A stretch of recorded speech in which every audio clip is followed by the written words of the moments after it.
General साहब की एक जनरल साहब से नेपाल में बात हुई है, तो उनको कुछ वहाँ से जानकारियाँ मिली हैं, वो आपसे शेयर करेंगे। और शांतनु जी गुप्ता जी हमारे साथ हैं। शांतनु जी, बहुत स्वागत आपका। सर साहब, आपसे शुरुआत करना चाहता हूँ मैं। आपने सारी तस्वीरें देख ली, सारा काठमांडू जला डाला है।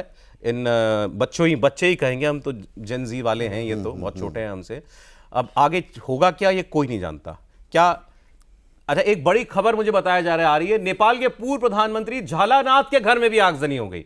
एक और पूर्व प्रधानमंत्री के घर में आगजनी, पूर्व पीएम की पत्नी राजलक्ष्मी की मौत हो गई है। इतनी बुरी तरह उनको इन आंदोलनकारियों ने पीटा कि पूर्व प्रधानमंत्री की पत्नी की मौत हो गई। इनका नाम झालानाथ है, ये पूर्व प्राइम मिनिस्टर है, और उनकी पत्नी का नाम है राजलक्ष्मी। इनके घर में भी आंदोलनकारी गए, मारपीट हुई इनके साथ भी, और उसमें इनकी पत्नी की मौत हो गई। ऐसे एक दूसरे प्रधानमंत्री हैं, पूर्व प्रधानमंत्री शेर बहादुर देउबा। इनकी पार्टी के समर्थन से ही केपी शर्मा ओली प्रधानमंत्री बने हुए थे। इनके घर में भी लोग घुस गए, इनके साथ मारपीट हुई, खूनम खून हो गए ये। इनकी पत्नी नेपाल की फॉरेन मिनिस्टर थी, विदेश मंत्री थी, उनके साथ मारपीट हुई है। ये सारी तस्वीरें वायरल हैं, आपने भी ये सब देखी होंगी। किसी के हाथ में नहीं है इस वक्त नेपाल। क्या सेना ही आएगी बचाने सर? देखिए, सेना को ही आना पड़ेगा। और अभी जिस हिसाब से बात चल रही है, जैसा कि मेरे को खबर मिली है, उस हिसाब से तो ये है कि एक रोष है सभी पॉलिटिशियंस पे।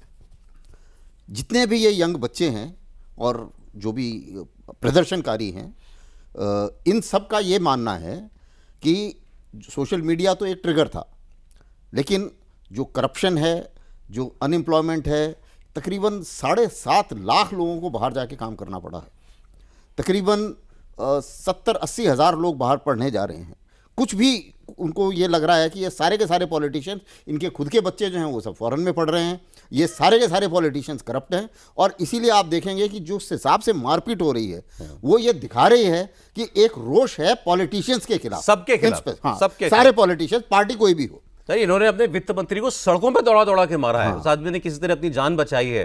पूर्व और जो विपक्ष में, विपक्ष के लीडर प्रचंड, उनके घर पे भी हमला हुआ। और देखिए, आप जो मैंने पहले भी रिपीट किया था इसको, 17 साल के शासन में 11 सरकारें बदली, पिछले 5 साल में 4 सरकारें बदली।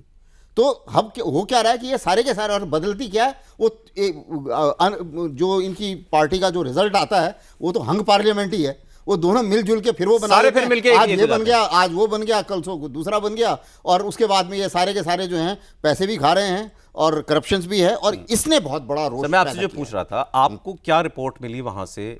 आर्मी क्या फॉर्मल टेक ओवर करेगी नेपाल का? देखिए, जो भी मुझसे मेरी जो भी बातचीत हुई है, उससे ये लग रहा है कि आर्मी को एक मेजर रोल प्ले करना पड़ेगा। ऐसा हो सकता है कि अगले कुछ समय में, मे बी 1-2 घंटे में, शायद आर्मी चीफ और कुछ और लोग सिक्योरिटी फोर्सेस वाले, वो शायद कोई अनाउंसमेंट करें देश के नाम। अच्छा, कि वैंडलाइजेशन जो भी ये हो रहा है, मारपीट हो रही है, उसको कम करने के लिए आर्मी चीफ में एड्रेस द नेशन। बट मैं इसमें मतलब 100% कोई भी कंफर्म नहीं है, लेकिन सब एडवाइज यही कर रहे हैं कि भाई उसी को करना पड़ेगा, अभी अदरवाइज कोई चारा है बन नहीं आपको। एक तो ऐसा इंस्टीट्यूशन चाहिए जिसकी कुछ साख, कोई इज्जत बची हो, तो वो मे बी वो आर्मी है नेपाल में। दूसरा, कुछ एक फोर्स भी तो चाहिए ना, मतलब सड़कें आपको आजाद करानी पड़ेंगी। अभी तो प्रदर्शनकारियों के हाथ में पूरा नेपाल। अब ये जो आर्मी चीफ है, कुछ नाम आपको मैं बता रहा हूं, अपने दिमाग में रखिएगा, या आने वाले कुछ घंटों में या 1-2 दिनों तक यही नाम आपको चर्चा में दिखाई देंगे। एक नाम, जो कि आर्मी चीफ की बात हो रही है, इनका नाम है जनरल अशोक राज सिगदेल। 58 साल के हैं ये, जैसे जनरल साहब ने बताया। आज दिन में भी एक खबर आई थी कि इनसे मदद मांगी केपी शर्मा ओली, जो प्राइम मिनिस्टर थे। उन्होंने कहा कि आप इसमें इंटरवीन कीजिए। वो चाह रहे थे कि आर्मी फोर्स यूज करे इनके ऊपर। आर्मी ने इन आंदोलनकारियों के ऊपर कोई बल प्रयोग नहीं किया। इनफैक्ट हमारे आंखों देखी बात मैं आपको बता रहा हूं, हमारे reporter T Raghavan sir Rashtrapati Bhavan के बाहर थे। वहां ये आंदोलनकारी अंदर जाना चाह रहे थे, घंटों तक आर्मी ने रोके रखा इनको।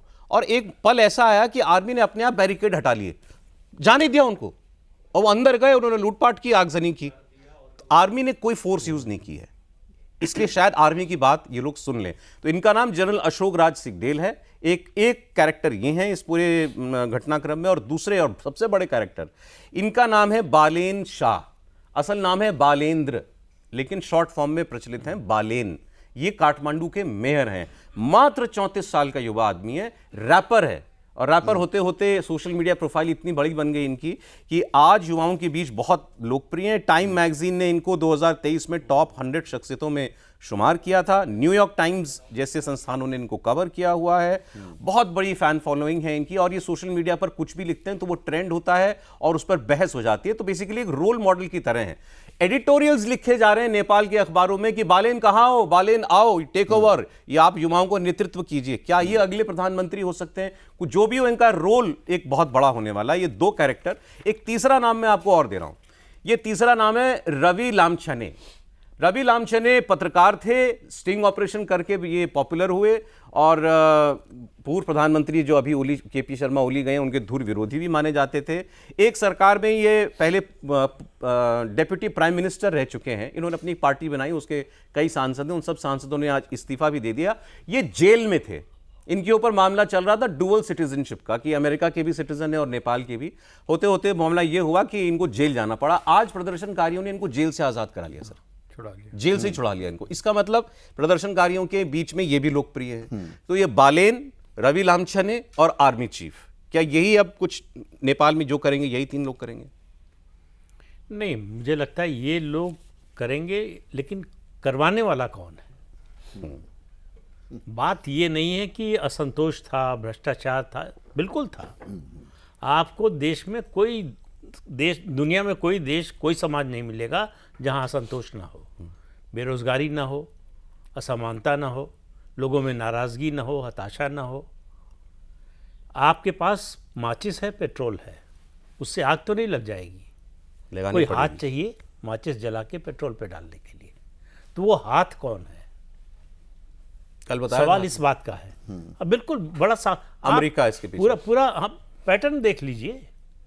मैंने कल भी कहा था, ट्यूनीशिया से शुरू कीजिए, और अपने पड़ोस में जो है श्रीलंका, बांग्लादेश, और अब देखिए नेपाल में जो हो रहा है। सर ये जो बालेन है ना, इनकी यूएस एम्बेसडर से मुलाकात भी हुई पिछले साल, ये अब रिपोर्ट हो रहा है। और मैंने जो कल बात कही थी, आज फिर दोहरा रहा हूँ कि ये एससीओ का जो है वो असर है। एससीओ समिट जो हुआ, उसमें जो 3 लोगों की तस्वीरें दिखी, अमेरिका की